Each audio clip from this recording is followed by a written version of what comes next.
So Tuesday morning, just waiting for people to get up and look at that view.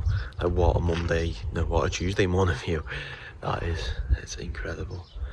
Kind of reminds me of this sort of Grand Canyon type thing. But no, it's all here in Mauritania. I'm surprised it's not more well known. It's not very like developed around here or anything. One day I think it could be, because with views like this, like, there will be money to be made at some point.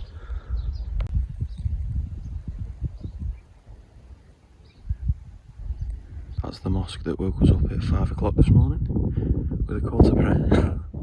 Not a bad setting for it though, eh? Our first stop of the day was at a small desert town where our drivers loaded up on petrol and we were able to get some snacks. Then we headed on to a natural desert oasis for a few minutes to stretch our legs. The afternoon activity was a bit more adrenaline fueled as we hopped into the back of our pickup trucks and made tracks to the Eye of the Sahara, an elliptical dome which when viewed from space looks like, you guessed it, an eye.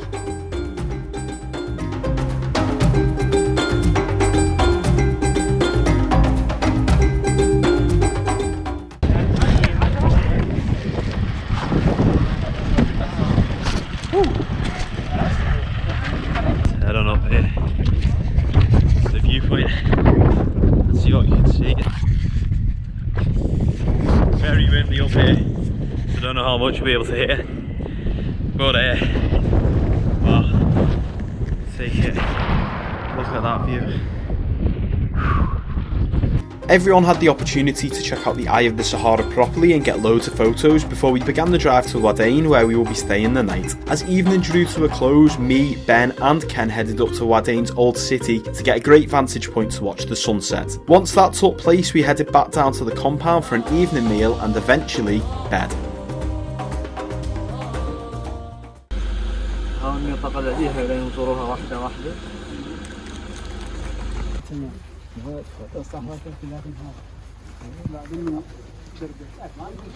Back in the ancient city, coming at it from a different angle. We walked up this hill last night to watch the sunset, but we've passed through the city gate this morning and we're now heading up over there to see some of the sights of this ancient town. A little bit of observation there, that's what we love to see.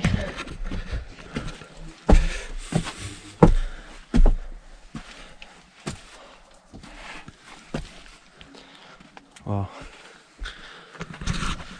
nice little view. This is not safe. Oh, sorry. Huh? Be aware, it might collapse. Yeah. This is one of the best things about this trip, is that usually I do a lot of planning for things, making itineraries, making sure I get as much done as possible in the time that I have away. But this is a tour, so I didn't actually have to organise anything. So I've not really read too much into Mauritania, so everything we've come to has been like a big surprise, including brilliant sites like this, Ouadane with the ancient city. And it's just great to be so like constantly surprised or consistently surprised by things each and every day. And we're already off to a flyer, and it's only 8:20 in the morning.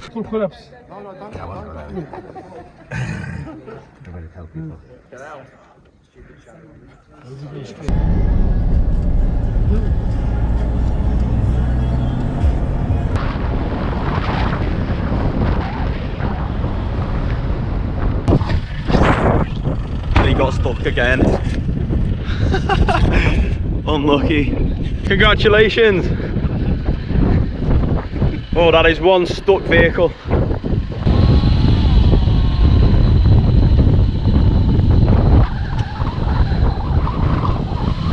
Go on. Hey, unstuck.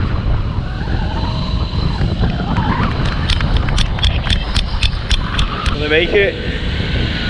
Hey! Let's go. So this is the town or the village our guide Mohammed was born in, grew up in. Left in 1996, he was here until he was 6 years old, and he said there wasn't really anything to do. As you can probably tell by just looking around. People here, they just essentially live and work to exist, to survive, and not a great deal else. استاذ حبيبي. السلام عليكم. الحمد لله تبارك الله.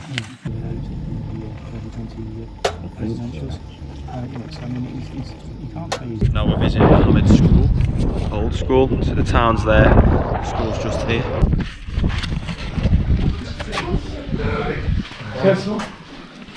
Assalamu alaikum.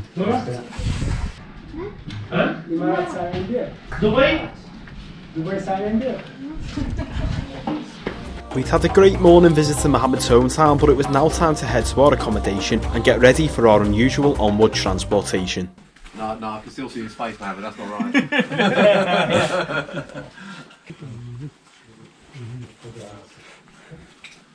Mariti. Yeah, just the legs and rubber shots, not all. Yeah, they're stylish. I've got my rent my trousers.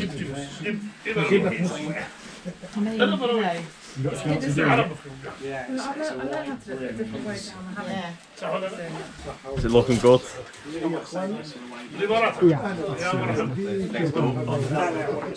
It's looking alright, only alright.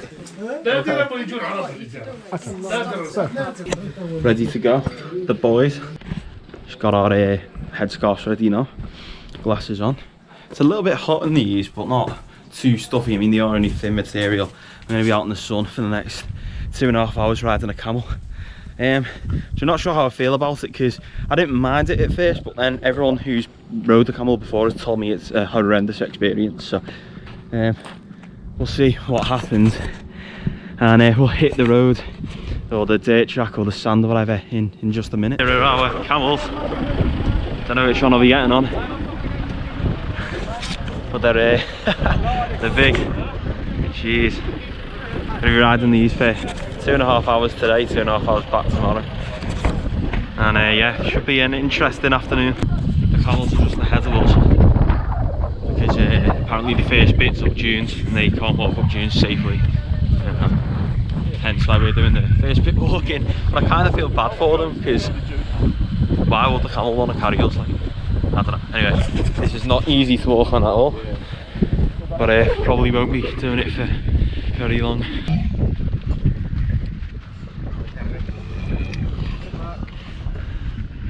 we going to the camel? Or? This one's called Satan. It's because he's pulling the nose ring inside it.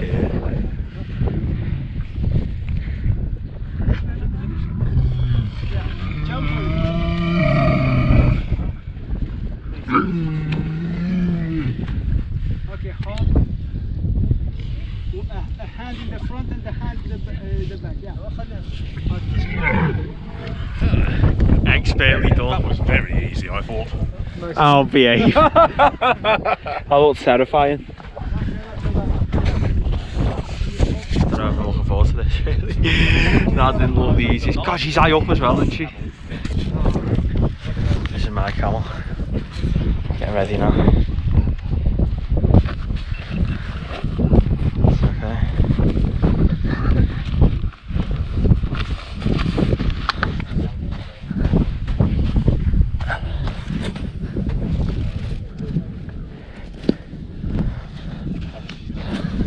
I'm getting on this now.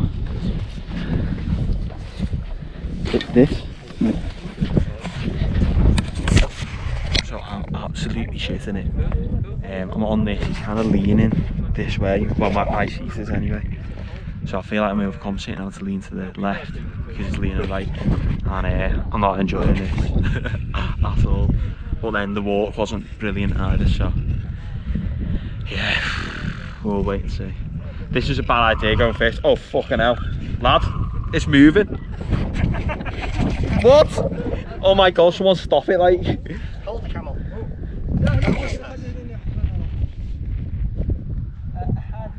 I feel more balanced now at least. That's something. Okay. No, because this has just started to walk off, like. Yeah, he's just he'll stand now. On a scale of 1 to 10 how nervous would you say you were? 14. Yeah, I'm probably north of 28 at the moment, to be honest. It's alright when you move gently, but like when he was walking forward before and there was no one holding him. Jeez Christ, my life flashed before my eyes.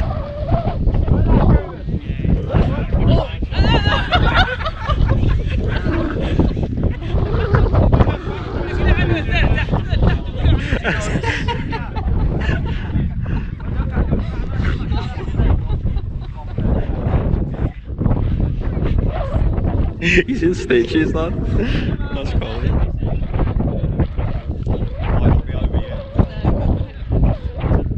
I thought you were the seasoned traveller. Jesus Christ. Was that you, love? He almost went off then, didn't he?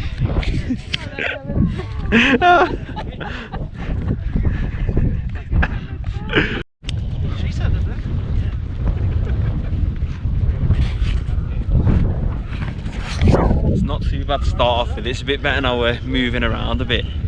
Your legs aren't stuck in the same place. Still a bit nerve-wracking, I have to say. But we're finally off. Now a camel ride into the desert.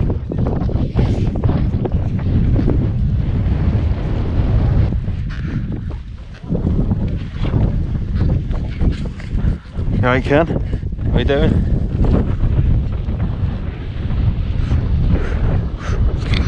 Going downhill, we go a little bit faster, so it's like a bit more scary, and I'm right close to this fella. If I don't want to be biting me, but we'll find out if I'm still unbuttoned in 2.5 hours. So that's how long this ride is. Are you not filming anymore, Ben? Nope. I've half mastered the art.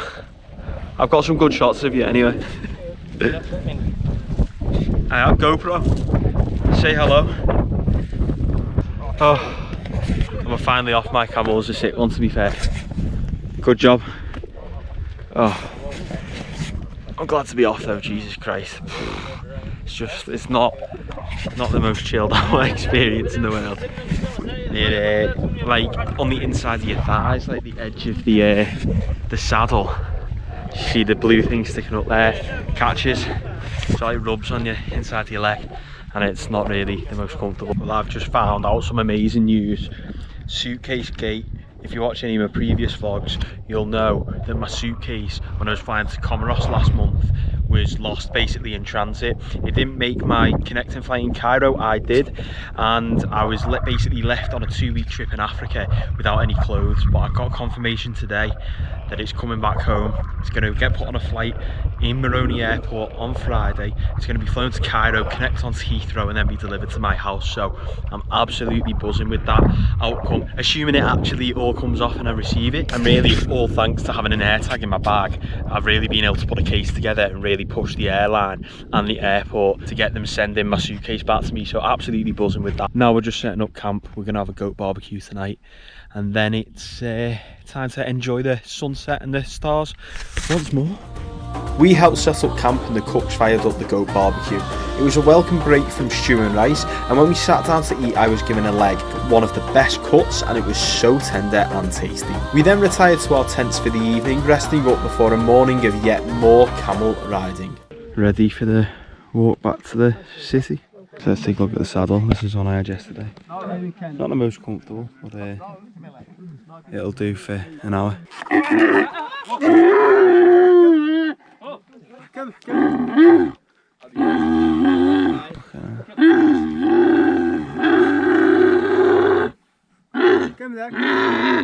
Good skills 5. Good skills 5.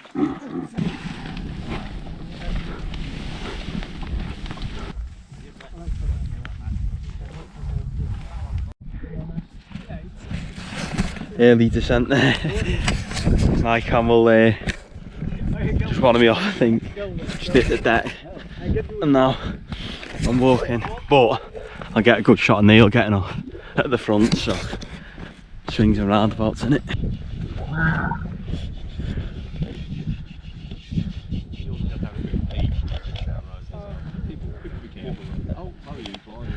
Oh, that was the most graceful one yet. So we're in Chinguetti, the 7th holiest city in sunny Islam. And I don't know, what are we going into now? No. What's this? This is the mosque of Chinguetti. I'm not the mosque, okay, cool. So we can't go inside the mosque because it's Muslims only, but we're allowed to stand at the door, like Ken's doing now, and take a photo. So Mohammed said we're allowed on this roof here, but only 4 of us because it might collapse. However, it's probably worth it to get a sick view out of the Chinguetti. In the middle of the desert, there's not much more refreshing than one of these ice lollies. Oh, look at that. And goats running by as well. That is sensational.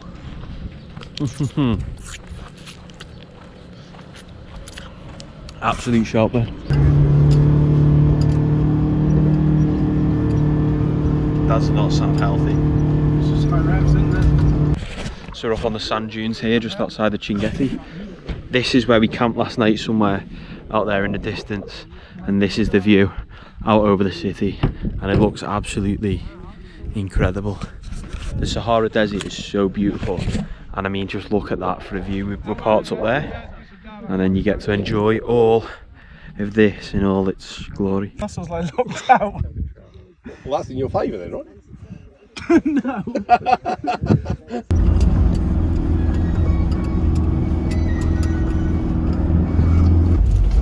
Are you using the gears at all? No, still in second. In that.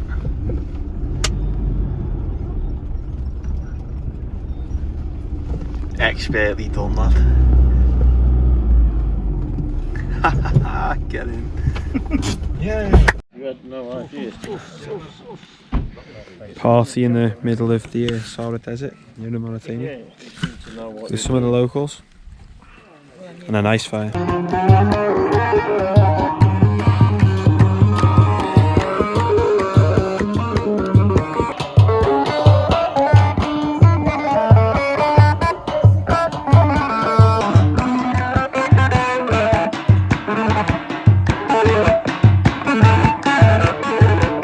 After that mad half hour, we headed back to our accommodation and hit the hay, getting some sleep ahead of our biggest day yet, the one where we finally get to ride Mauritania's famous iron ore train. I hope you enjoyed this video. If you did, don't forget to drop a like and subscribe so you know when the next one goes live. As always, thank you very much for watching, and I will see you next time.